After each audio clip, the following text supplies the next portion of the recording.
I'll feed anybody, but I'm not for everybody. My name is Chef Derek Green, and I find people that have turned their life's experiences into ingredients they use to feed others. We're redefining soul food. These people have turned their adversities into their advantages. This is the Sauce of Life show, and let's go. Dr. Samantha Hart, welcome to the Sauce of Life. The Thank Sauce of Life podcast is about people that have taken their life's experiences and turned those into ingredients that they use now to feed others. It is about what are the things that you've gone through in life that you now use to give back to others. With that being said, Dr. Hart, first of all, how would you like me to call you? Well, once upon a time, before I was a recovering people pleaser, I would have said, oh, no. Don't say doctor. Just call me Sam.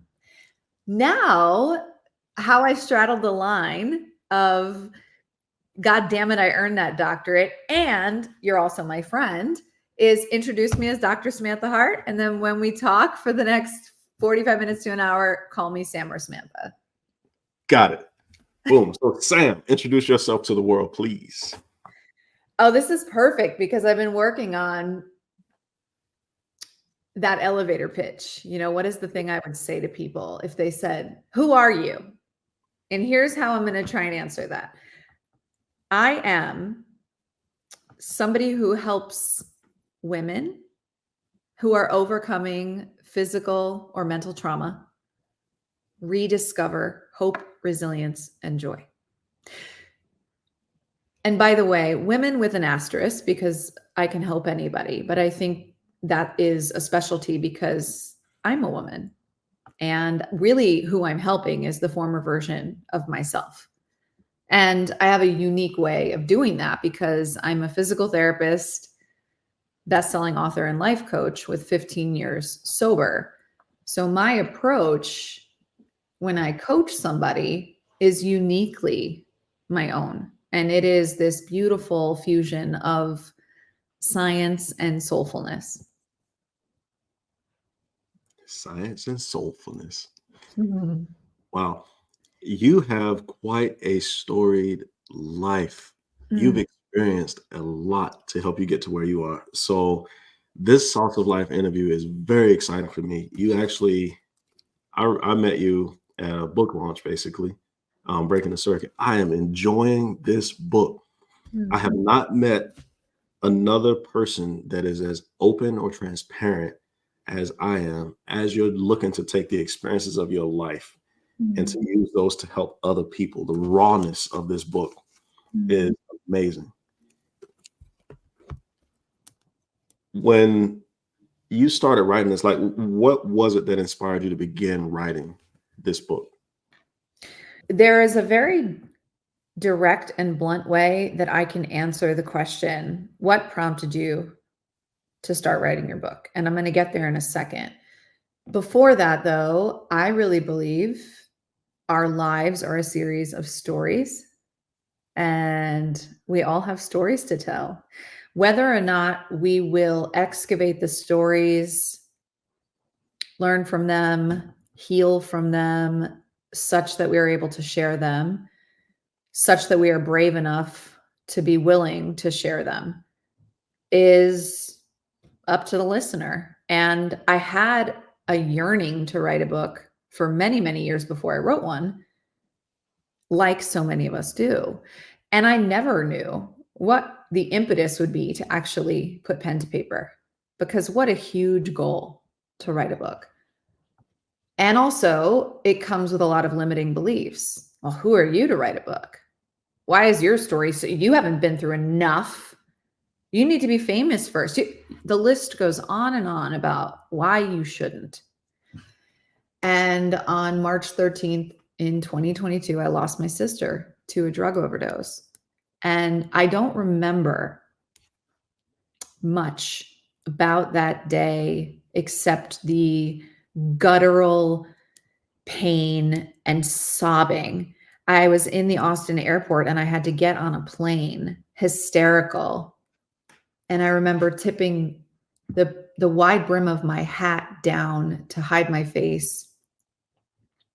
And my husband told me later, much later, that on the plane, and I remember nothing about the flight, that I said to him, I'm writing a f***ing book. So I knew somehow in that moment that that was it. And when she died, Samantha 1.0 died too. And I'm sitting talking to you as Samantha 2.0, having written this book. At the time, it was utter limbo, a huge well of grief. And knowing that whoever I used to be was never going to be who I was becoming again. And the book was a memoir in the beginning, because that story, which would, by the way, play out to be the worst moments of my life, and I do not let up on the pain of that for the reader when they get to the chapter about my sister. But I didn't just want to tell a great story. There's real power in storytelling. I believe that. And when I give a keynote talk, I tell stories, and that is one of them. But I also wanted it to be prescriptive. Having a doctorate, granted, I'm not a psychologist, I'm a physical therapist, made it such that I could speak to the science of real change. I could speak to what's happening in the nervous system when we learn patterns of behavior that become ingrained and what it takes to change those patterns. And I thought, well, if you make this prescriptive and it's not about the body, what are you going to do? And I thought, well, what saved my life?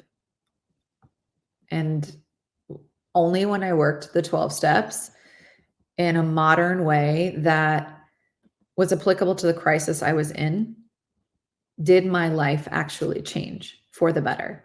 And all the stuff I share in the book and I share out in the world is not necessarily a healed wound. It's a wound that was gaping and deep that is scarred down. And I'm proud of those scars. And I thought, okay, this is going to be my bridge to the reader. It's going to be the storytelling that lets them know I see you. I see you at your worst. I still love you. This is how I learned to love myself again. And if you want what I have, this is the path forward to do the real work.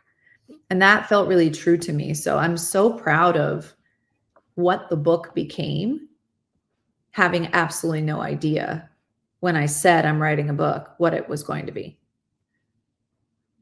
That's beautiful. And you have so many different things that we can dive into. I want to just first acknowledge your fierce authenticity.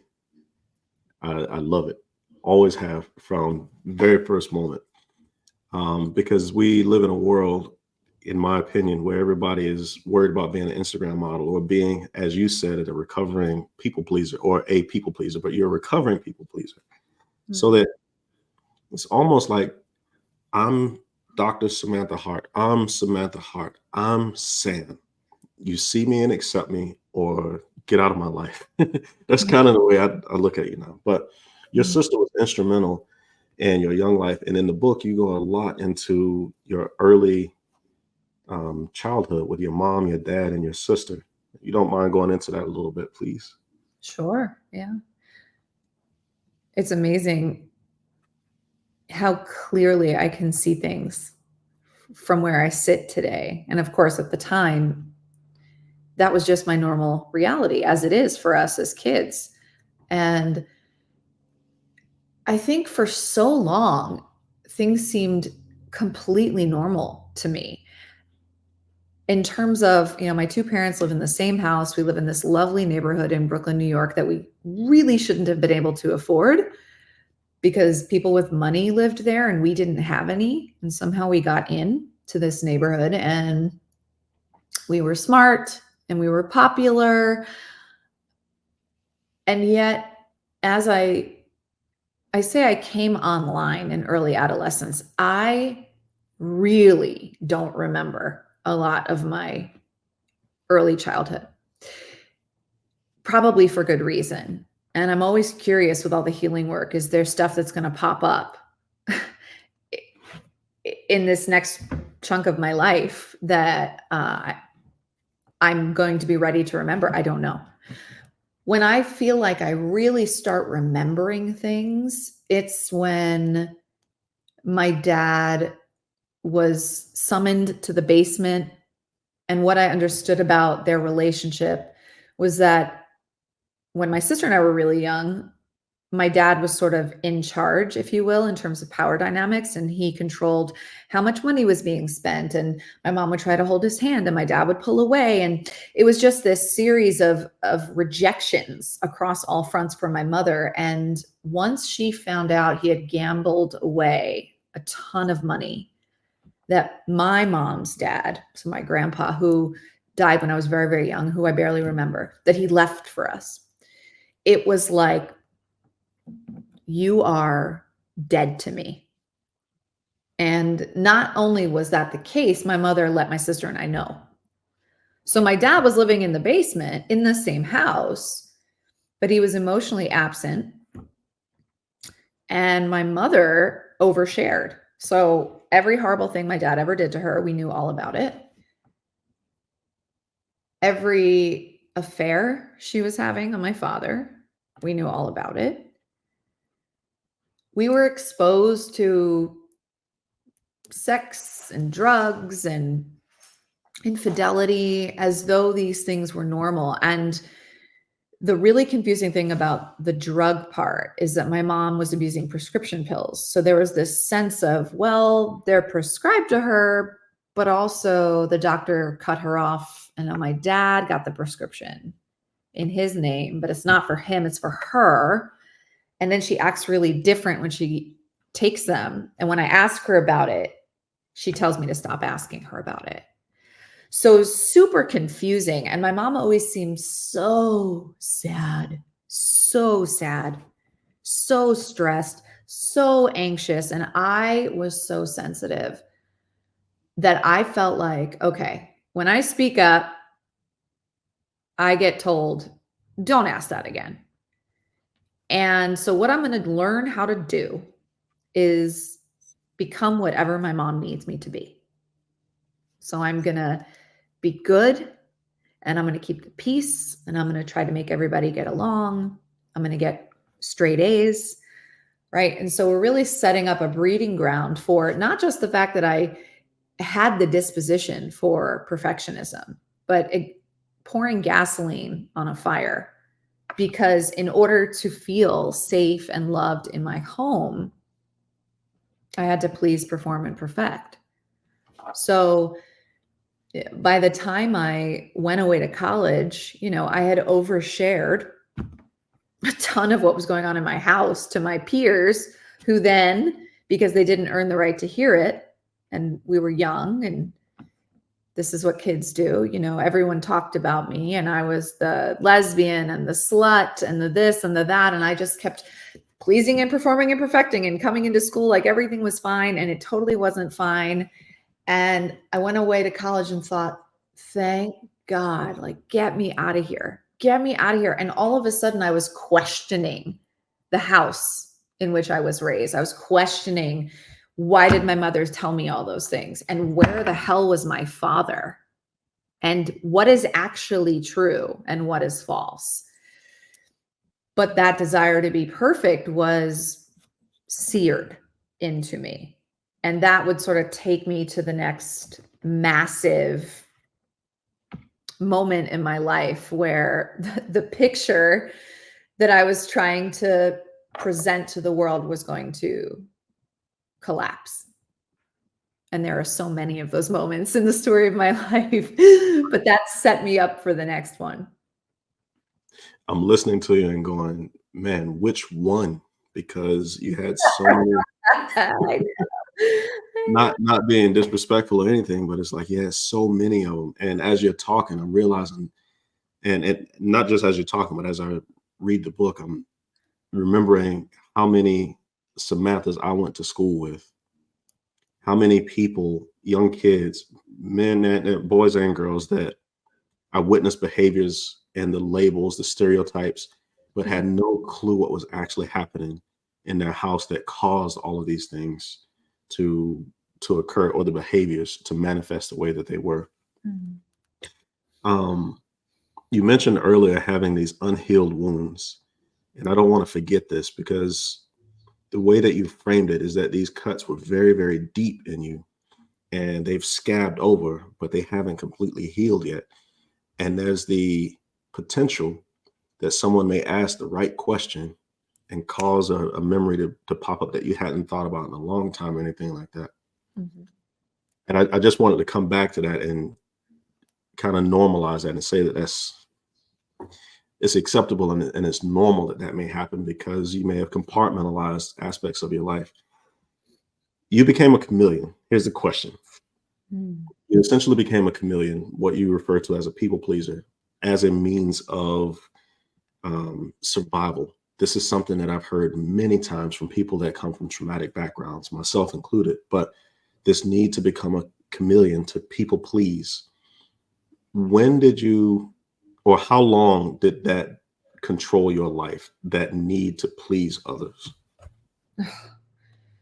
Honest to God, I'm 15 years sober, and it wasn't until what I call a friendship breakup, and there have been many, but my most recent friendship breakup about 2 years ago, that I hit spiritual rock bottom with that pattern, because I think it's the one that's the most deeply ingrained, because it started the earliest. So I've been aware of it since the moment I got sober and started working the steps, that it is a part of what I do, and that I pick people that I think I can fix or save, and that it inherently gives me a sense of value and worthiness. But I blindly fall back into the pattern because it is so familiar, and it's very seductive for me in the beginning. And so a couple of years ago, when I was in this completely enmeshed friendship with a female, it's always females, by the way, and there's definitely a reason for that. There were a series of things that happened where we thought we were going to be in each other's lives forever, ever, ever, including potentially doing real estate together. Because in my sea of Samantha 1.0 died, and I don't know yet who Samantha 2.0 is, I got my real estate license because I was like, maybe, who knows? And her and I were going to be on this same real estate team. We got onboarded. We knew the person whose team we were joining. We were friends with her from recovery. I get a phone call that she doesn't want me, not the friend, the real estate team leader. She says, I don't think you can join the team. I'm like, what? Long story short, I was really caught off guard by that. It ended up being the greatest blessing in disguise, as so many rejections are. And my girlfriend and I just couldn't find our footing after that. It was very, very difficult. And eventually we had this big fight where she let out all this resentment that I had no idea she felt. Hmm.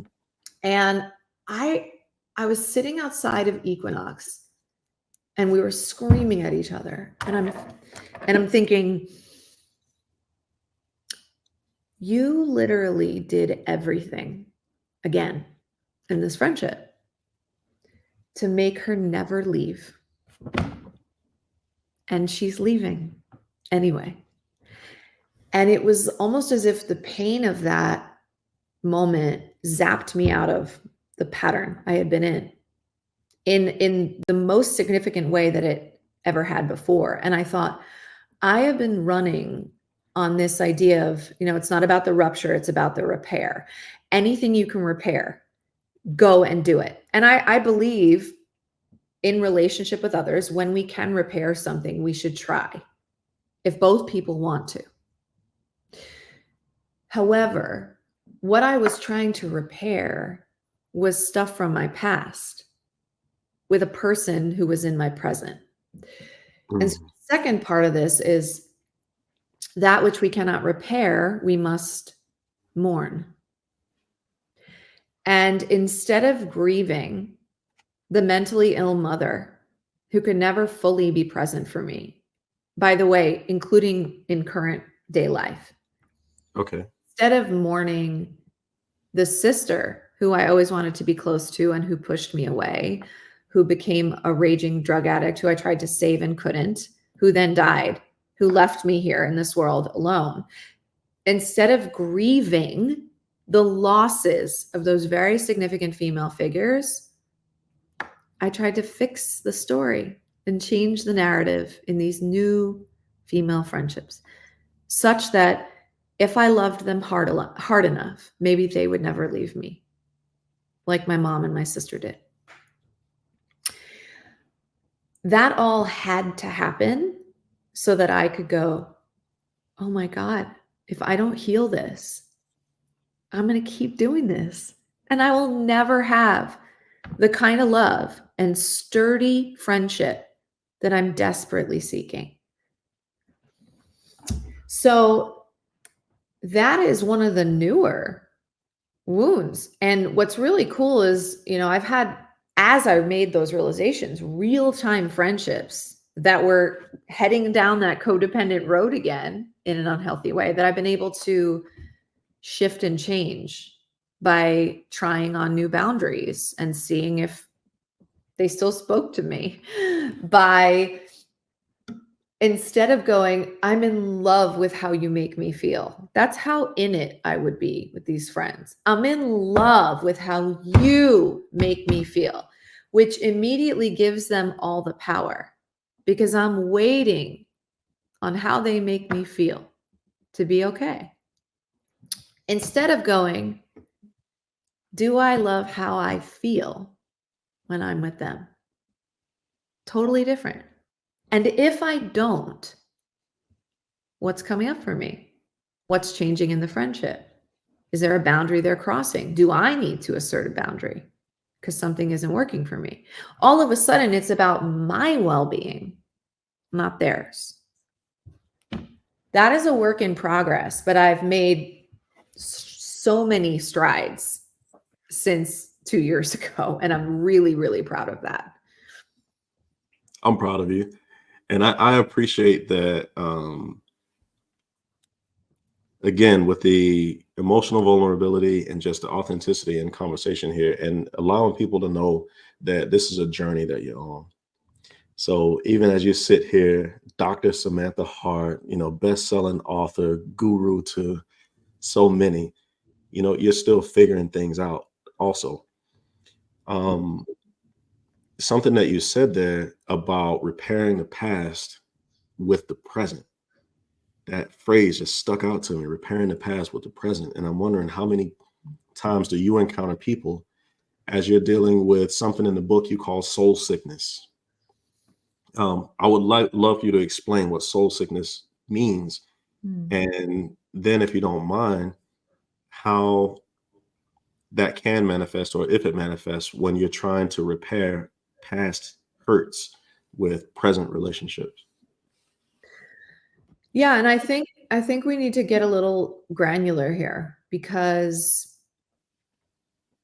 I think I'll give an example.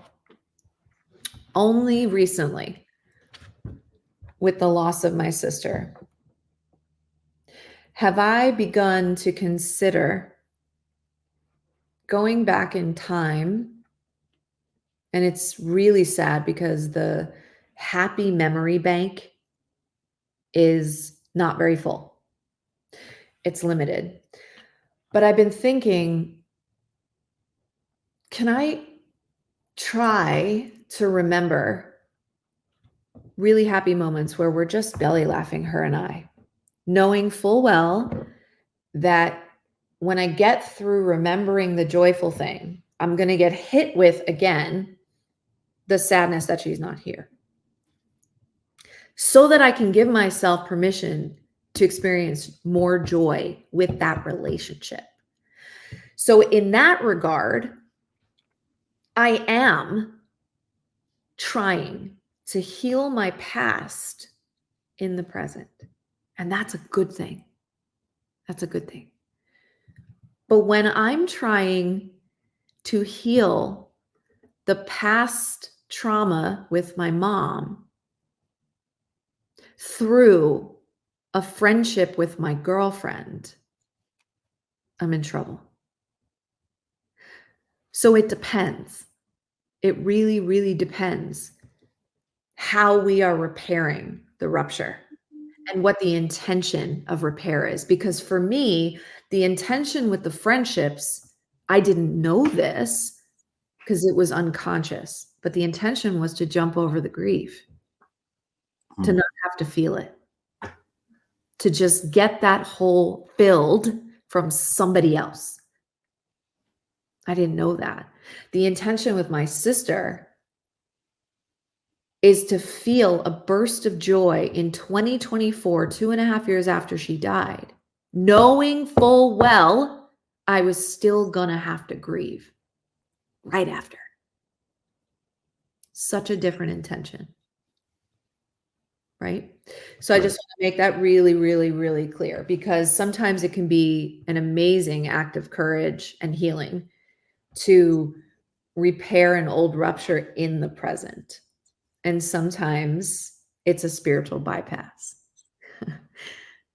Okay. And it's amazing that I can speak to any of that because now I'm aware of all of it. Right. And so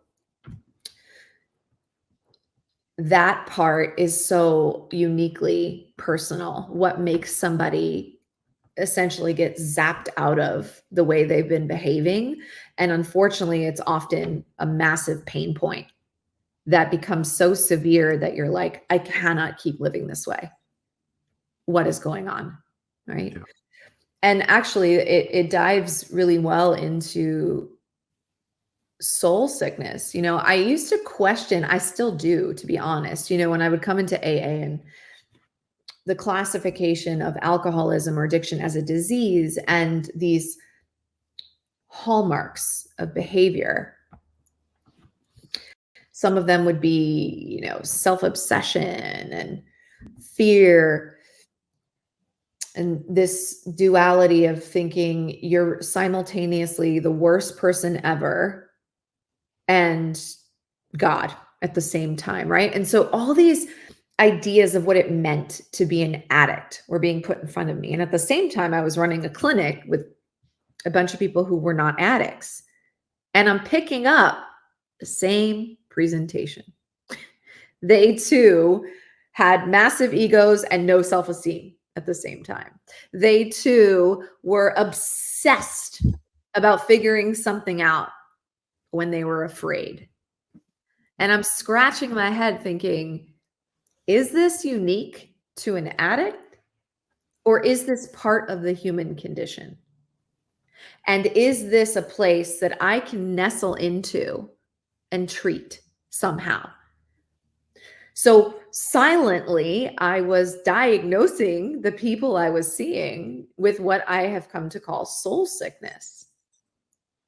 And at the time, before my book, before becoming a certified life coach, I couldn't do anything about it. I could speak to them as a trusted practitioner and often friend and meet them where they were at and lovingly nudge them in a healthier direction. But that was about it. I had to stay within the scope of my practice. And losing my sister was the cord that cut me from I'm just Dr. Hart. And the part of me that was aching to treat the soul sickness was fully born on that day. And in my opinion, now sitting here speaking to you, anybody who comes to me for their physical body is only going to get better contingent on the level of spiritual fitness that they have. Period. Spiritual fitness, something that so many people aren't even aware of. No, it's beautiful that you came to this observation. I often say that ignorance is our only problem, and also that success leaves clues. And this is a recurring theme in these interviews, because at some point you gained awareness that your soul was sick, and you gained awareness that you had the power. Um, I'm just pulling from your words right there. You said that you mentioned that you're God.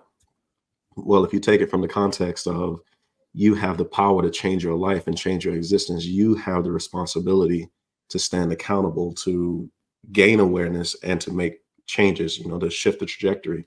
Then essentially you are, in a way, God, right? You're making your life happen moving forward.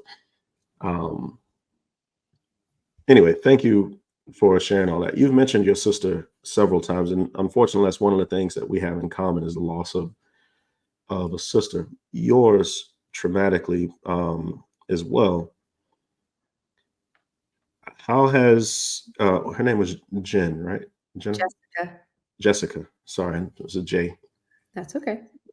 Um, do you think that wound will ever heal, or is that a hole that will always exist?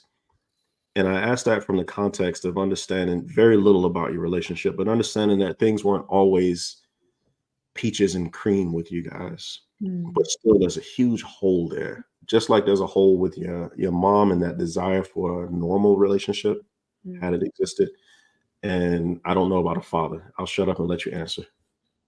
No, I think that's a great question. And I feel like I'm not sure there's a way to ever know that. However, what I can say about grief is, my dad will be gone from this earth in physical form for 5.5 years now. Grief is not something that shrinks. So if grief is this big, I think the hope is, if the wound is closing and we're healing, that it shrinks such that it's also just a scar. I think grief doesn't shrink, but we learn to coexist with it.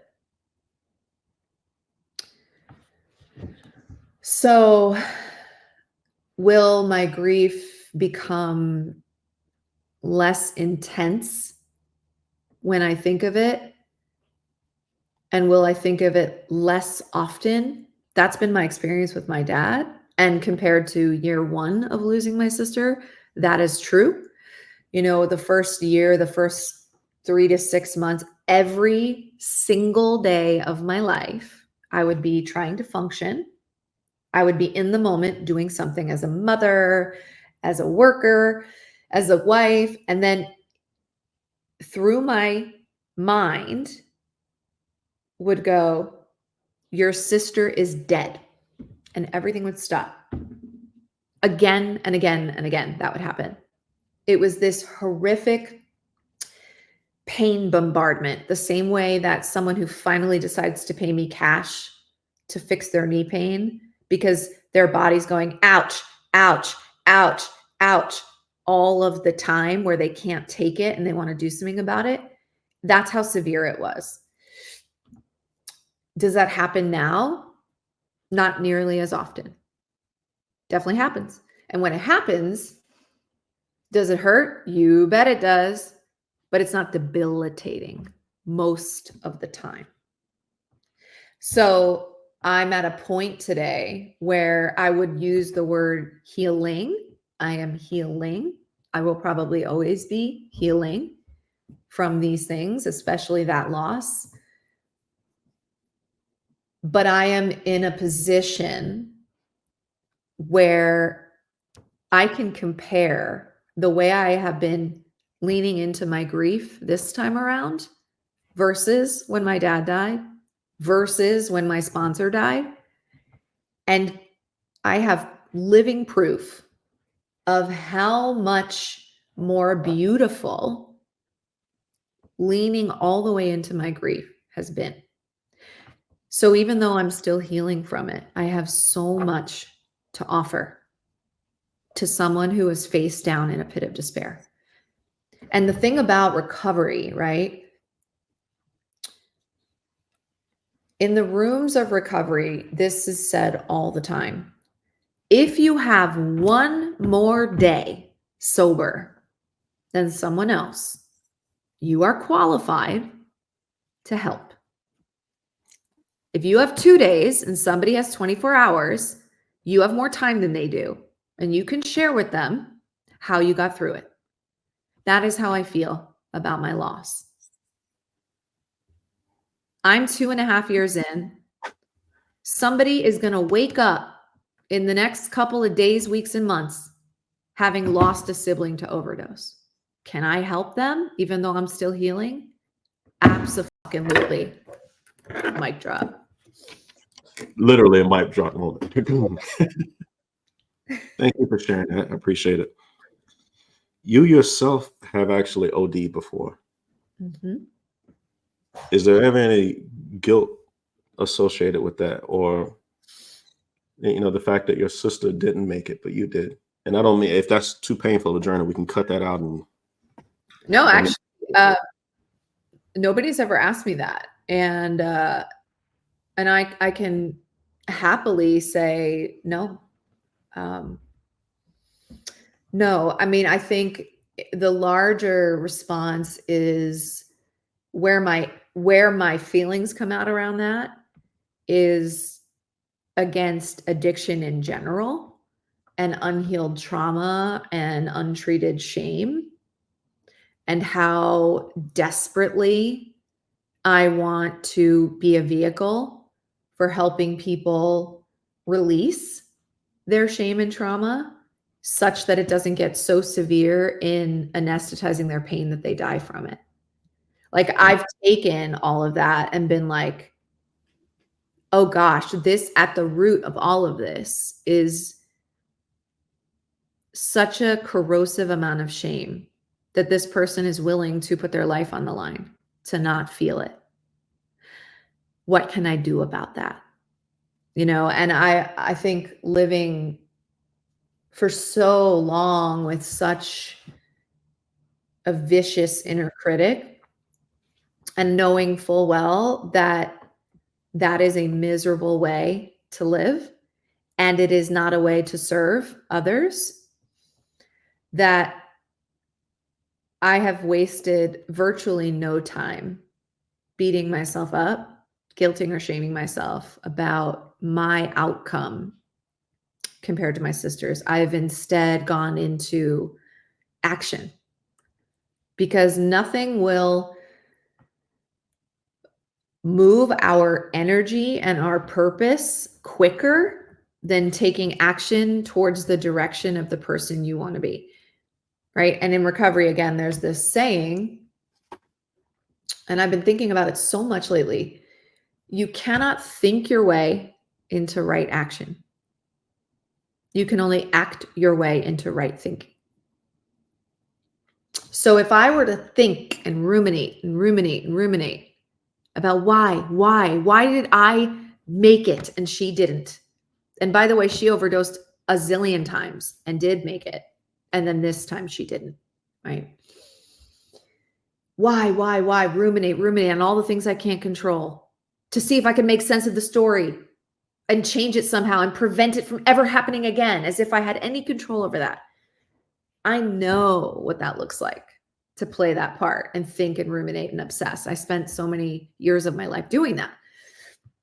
But I can act my way into a new type of thinking, right? I can say, okay, if this is what I believe to be the root of the problem, what's an action I can take? Oh, I can share one of the things I was the most ashamed of, in the hopes that I help somebody else feel less ashamed. I could do that. And then I stopped thinking about what if, because I'm doing. I'm giving no ammunition to that voice inside my head. I'm actually shutting it up. I have a mentor, but he shared with me something along those lines as well, that in order for him to get out of his cycle of addiction, he was a literal crackhead on the streets of Vegas for the longest time, Reno. he would often share the stories of the things that he'd done that he was ashamed of. So when he was a male prostitute, he would share those stories of how he came to be that, from being a male model to being a male prostitute, literally, like they say, for $3, the things that he did. And his low point being when he robbed his mom, burglarized his mom. So thank you for sharing that. I found relief in that as well. And this is actually what I was going to ask. I found relief in opening all the closet doors in a systematic way so that all the skeletons could fall out. Initially, it was a horrible, horrible thing because I had actually gotten a woman pregnant while my wife had cancer. And the circumstances surrounding that were irrelevant, because that's fuel for anybody that wants to look and judge character, right? The fact remains that I was still wearing a ring and I got another woman pregnant. To own that, I figured I would write a letter, open that closet door and let those skeletons fly. I just didn't send it, Sam. And the military deployed me somewhere, and the program froze on my computer. And when my wife restarted the computer, the letter popped up. So I wasn't there to like break it down or anything. She just read this whole, oh my God, that was a horrible phone call. But it taught me something along what you were just saying, which is to own it. That accountability aspect of life, to own it. And what I value about your book, and I value about you as a human being, is there are so many things, experiences that you've had that other people may still feel shame for, but you chose to own them. Was there someone, an example in your life that caused you to have this sense of accountability for your actions, to own it? However long it took you to own it, but you do. I wish, well, yes, it absolutely was not my family of origin. So, I think the first time I poked my head through the accountability door was when I actually decided to work the steps with my first sponsor. And though I was so begrudging about being there and definitely didn't believe in God, I believed him. And when we got through the steps that didn't feel heavily religious, like working on identifying your character traits, which again, in 12 step, they say are defects. And I think that's a very, very outdated and incorrect word. I think all of us have character traits. Some are liabilities and some are assets at any given time. It depends on whether or not we are aligned with our highest self, coupled with our willpower at any given moment, right? So that can go sideways. So when we started to unpack that, I would remember him lovingly pointing out, you can be really angry at your dad that he supplied your whole family with prescription drugs that you shouldn't have had, but also when you really wanted them, you loved him for it, right? And it was like, oh, right, okay. So I have a part to play, in my anger. And if that's true, how can I show up to the next interaction with him, knowing what my part is, boundaried because he maybe doesn't know his part, compassionate because he too is sick and suffering and he just doesn't maybe see it yet, right? So Bobby opened the door to accountability, but I think really my life changed, as I alluded to earlier, when I worked those steps completely from a place of spiritual bankruptcy, where I had this open canvas of, I will do anything right now to not feel this misery and this pain. And so when I really did the steps around my marriage and went 1 through 12, at the end of that, a whole new person was born who actually had a spiritual blueprint for how to get through life, who had a connection with her own intuitive voice and could redirect her day to tap into that at any time, who knew who she was angry at any given time and could take ownership of her part in it without blame or shame, who could say she was sorry when she made a mistake, who could do a nightly inventory of her life and her day and go, okay, what went well? What could have gone better? Do I need to make an apology, including to myself? What were today's blessings? What is my intention going into tomorrow? And who was in a regular practice of prayer, meditation, and service, right? Like that happened in that marital crisis at 5 years sober. So for the last 10 years, I've had a rigorous spiritual practice that is really at this point on most days woven into the fabric of who I am. Beautiful. So who you are now. Let's get to this awesome human being that has overcome all of these adversities, who has overcome in many ways that spiritual deficit that you mentioned, or spiritual bankruptcy, and you've been filling your cup. First, I commend you because you're in California. My experience in LA was I experienced a lot of people that have overflowing bank accounts, but those spiritual deficits, they're bankrupt spiritually. A lot of people can buy whatever material thing they want, but they're drinking themselves to death, or they're considering jumping off their balconies. All types of, I kept encountering things like that. But now you're giving back constantly. You want to go into that and how you're giving back to people? Oh God, yeah. You know, it's funny. The book's been out now for about 4 months. And on the one hand, writing a book is such a huge endeavor. And then you finish it, it releases, it's out in the world, and you've done the thing that you have been saying you're going to do, maybe for your whole life, or at least for several years, right? So in a way, it's this culmination and ending. And yet, really, what writing a book is a beginning. So the real work is now. The real work is, what are all of the ways in which I can share this message so that I can help somebody else who's suffering? And I've had to get really clear on what lights me up the most, what I feel really reinvigorated to do, and then creative about how I'm doing it. So I officially have relaunched, if you will, a practice, but instead of it just being a physical therapy practice, it's a coaching container. And inside of that, whoever works one-on-one with me gets this 12-week or more, if they want more, experience of how to rewire the physical and emotional nervous system through everything I've learned as a PT and everything I've learned as a sober woman using the principles in my book. And that is such sacred and special work to me. I can't picture a time in my life from this moment until when I no longer take a sip of air that I won't want to do that kind of deep, intimate one-on-one work. The other thing that, as you know, because you met me when I was speaking, that I care deeply about and am on track to make a career out of is public speaking. I think the idea of telling stories like the ones we're talking about today to a large audience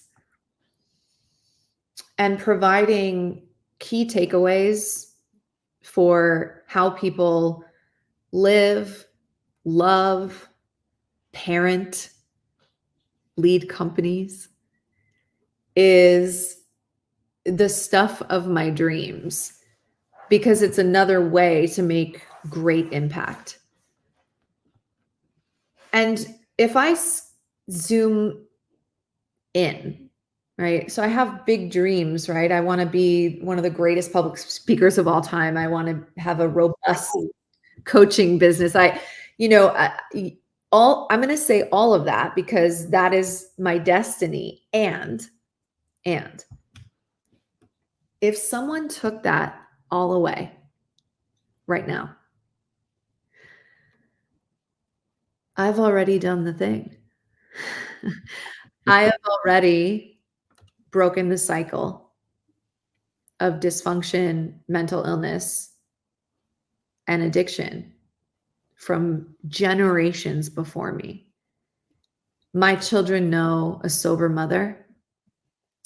My children will read my book one day and know how I got through my hardest things. They can hear the sound of my voice on a podcast like this. They can hear the sound of my voice when I sing, because now I'm making music, which might one day be part of a Broadway play that I put together, which might one day be on the docuseries that I'm working on. Okay. Or which might just be a beautiful song my kids can listen to when I'm no longer here. I am in the business of legacy leaving, whether it is what I'm doing inside of my sweet little house in the suburbs of LA, or in a big conference on a big stage in front of a big audience. I'm just here to make an impact, and I am here to show people that when you lean into the darkness, your light will shine brighter than it ever has. And you will then light the way for others. Yes. Good job. Whoever is watching this or decides to watch this, listen to that. She deserves a stage. You are literally an embodiment of what I'm trying to capture in this podcast with the Sauce of Life. Given your honesty and your authenticity, and that you show up and you're just deciding to be who you are. It's not just that you're taking your life's experiences and learning lessons from them, but you have done an amazing job of capturing it and leaving a legacy that others, not just your kids, I don't want you to minimize your impact on the world, because this is something that literally anybody can pick up and use as a tool to rewire their synapses, to get rid of the shame monsters, to begin overcoming that soul deficit that you mentioned. This is a blueprint. And for those of y'all that are married, this is something that you can literally read with your partner, chapter for chapter in the steps, because you have action plans at the end. You have exercises for them to complete. And it's something that will help. I'm speaking from experience. It's something that will help bridge gaps in communication in your relationship, not just in your relationship, but also within yourself. So for that, I appreciate you and just want to give you your flowers while you're here for that. I've had you now for quite some time, and we try to keep this somewhere between 45 and an hour. So with that being said, let me ask you two final questions. One, where can people find you? I have tried to streamline how people can find me to one name, which is Dr. Samantha Hart. Okay, so full circle moment back to the beginning. Dr. Samantha Hart, Harte. So that's my website. That's my Instagram. That is my YouTube. That is my TikTok. I would love for people to book a discovery call with me, which they can do right on the website, or you can just DM me on Instagram. Those are probably the two places I'm really active. But anytime I can hear from somebody that I've made an impact on, it makes my heart so happy. So if you're listening, please reach out. That's where I can also watch you dance and hear you sing. And that's right. Yeah. I mean, and the thing, I have a podcast, which is called The Truth About Addiction. You can go onto Spotify and listen to some of my music under my name, Samantha Hart. Yeah. You can find me all over the place, really. Okay. There we go. See, a follow-up question, got a podcast and a Spotify. Like, let's go. All right. Dr. Samantha Hart, if this were the last time that you and I spoke, or the only time that someone from the audience got to hear you speak, what would you want us to walk away with?